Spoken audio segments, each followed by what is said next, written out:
Already తోటపల్లికి కూడా పిలుచుకోవడం జరిగింది. అంటే ఇరిగేషన్ పైన విజయనగరం జిల్లా ఏపీ ఎన్టీఓ సంఘానికి నూతన కార్యవర్గం ఏర్పాటైంది.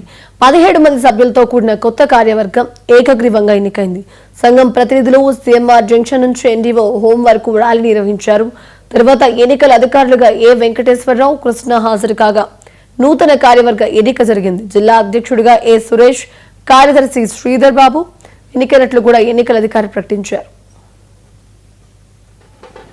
మేము ఆనాడు తీసుకొచ్చిన ఆ భోగాపురం విమానాశ్రయం మేము తీసుకొచ్చిన కార్యక్రమాన్ని మీరు చూపిస్తారు తప్ప, మీరు వెళ్తూ దారిలో ఫోటోలు తీసుకుంటారు తప్ప, మీరంటూ కొత్తగా ఈ 18 నెలల కాలంలో 2 సంవత్సరాలు 24వ సంవత్సరంలో అర్ధ భాగం 25వ సంవత్సరం పూర్తి భాగం అయిపోయి ఇచ్చింది. కానీ ఎక్కడా కూడా మీరు ఎక్కడా పారిశ్రామిక రంగంగా కానీ ఎక్కడా కూడా ఈ ఉత్తరాంధ్ర ప్రాంతంలో లేదు, విజయనగరం జిల్లాలో అలాగూ లేదు. ఉత్తరాంధ్ర ప్రాంతం ఏవైనా ఇక్కడ అక్కడ చిన్న చిన్న యాక్టివిటీస్ జరుగుతున్నాయంటే అవన్నీ కూడా గత ప్రభుత్వంలో మా ప్రభుత్వంలో తీసుకొచ్చినాయి. ఇక్కడ అల్ట్రాటెక్ సిమెంట్ ఫ్యాక్టరీ తయారవుతుందంటే ఆనాడు మేము ల్యాండ్ ఇచ్చి వాళ్ళ యాక్టివిటీ చేర్పిస్తాం. అది కొద్ది రోజుల్లో ప్రారంభోత్సవం కాబడుతుంది. చెప్పండి మీరు ఒక్క ప్రాంతంలో ఎందుకు చెప్తున్నామంటే ఇవన్నీ కూడా ఇక మీరు చెప్తే సూపర్ 6 హామీలు ప్రధానమైనవి.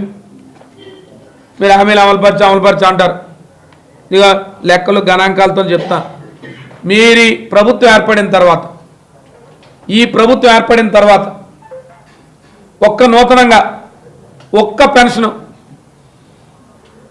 ఒక 60 సంవత్సరాల వృద్ధుడికి కానీ లేదు తన భర్త చనిపోయి తన కుటుంబాన్ని నిలువు చేసిన ఒక అభాగ్యురాలకి ఒక వితంతు పెన్షన్ కానీ లేదు నేను అనారోగ్యంతో కూడిపోయి ఉన్నాను, నేను అనారోగ్యం పాడయ్యాను, నాకు ఒక మెడికల్ పెన్షన్ కానీ ఒక్క కొత్త పెన్షన్ నేను సవాల్ విసురుతున్నాను.